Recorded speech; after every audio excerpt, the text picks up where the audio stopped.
Dear viewer, আসসালামু আলাইকুম। আপনাদের সবাইকে শুভেচ্ছা জানাচ্ছি।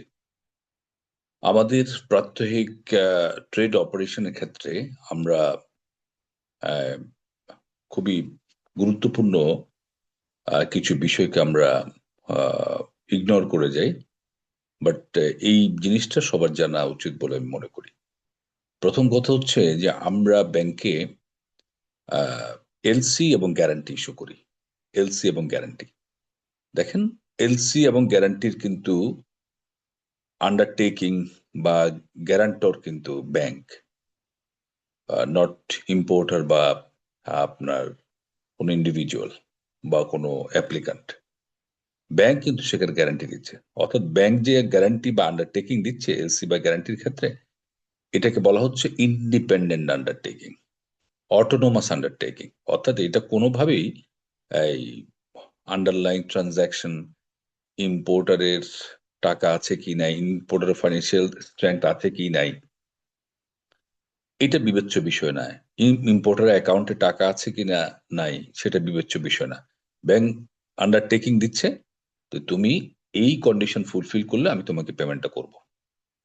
তো অতএব এই ইন্ডিপেন্ডেন্ট আন্ডারটেকিং যখন দিবেন, ইন্ডিপেন্ডেন্ট আন্ডারটেকিং এর যখন কোনো ক্লেইম আসবে, ইন্ডিপেন্ডেন্ট আন্ডারটেকিং এর যখন কোনো প্রেজেন্টেশন আসবে, তখন সেখানে আমরা এই কোনো ইফস অ্যান্ড বার্ডস এর সুযোগ নাই, কোনো ডিপেন্ডেন্সির সুযোগ নাই। যদি সঠিকভাবে ডকুমেন্ট প্রেজেন্ট করে, তাহলে আমরা কিন্তু অবশ্যই সেটা অনার করতে বাধ্য। কিন্তু আমাদের দেখা যায়, স্পেশালি গ্যারান্টির ক্ষেত্রে, যে দেখা যাচ্ছে যে একটা ক্লেম আসছে, ক্লেম আসার সাথে সাথে এই বুঝে হোক না বুঝে হোক আমরা ল ডিপার্টমেন্টে বা লিগ্যাল ডিপার্টমেন্ট পাঠিয়ে দিচ্ছি তাদের অপিনিয়নের জন্য এটা অনার করব কিনা। এটা মারাত্মক রকম একটা ভুল। এবং এটা আপনি ব্যাংক নিজে তো বিপদে পড়ছেন, ব্যাংকেও বিপদে ফেলতেছেন।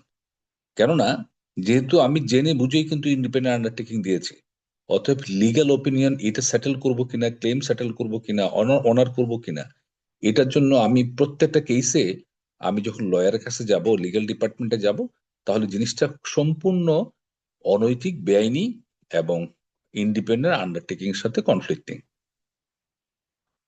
অনেক সময় দেখা যায় যে আপনি একটা অ্যাকসেপ্টেড বিল ম্যাচুরিটির আগে আহ, কিছু ব্যাড ইন্টেনশন থেকে কিছু ইম্পোর্টার ব্যাংকে একটা উকিল নোটিশ পাঠান, লিগ্যাল নোটিশ, যে এই বিলের পেমেন্ট করবেন না।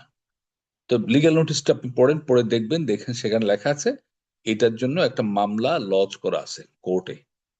এই পেমেন্টটা না করতে একটা আহ, মামলা চলমান। এটা খুবই একটা গুরুত্বপূর্ণ বিষয় আমি মনে করি। কোনো কোর্টের স্টে অর্ডার যদি না থাকে, কোর্ট স্টে অর্ডার দিবে। কোনো কোর্টের স্টে অর্ডার যদি না থাকে, স্টে অর্ডার মানে কি, কোর্ট বলবে সরাসরি এই এলসির পেমেন্ট করবেন না। কিন্তু এটা ছাড়া লিগ্যাল অপিনিয়ন, কোন কোর্টে মামলা চলমান, চলমান অবস্থা আপনার বিল ম্যাচিউরড, আপনি কিন্তু আগে বিলের ম্যাচিউরিটি সেটেল করবেন। কারণ লিগ্যাল নোটিশ, কোর্টে মামলা চলমান, এগুলো স্টে অর্ডার নয়। এগুলো আপনাকে ভয় দেখানোর জন্য, আপনার পেমেন্ট ডিলে করার জন্য একটা পায়তারা। অতএব এইসব লিগ্যাল নোটিশ, এইসব আপনার কোর্টে মামলা চলমান, এরকম কোনো ভাইব যখন আপনাকে দিবে, এটা আপনি এটা এটার প্রতি কোনো ভ্রুক্ষেপ করবেন না।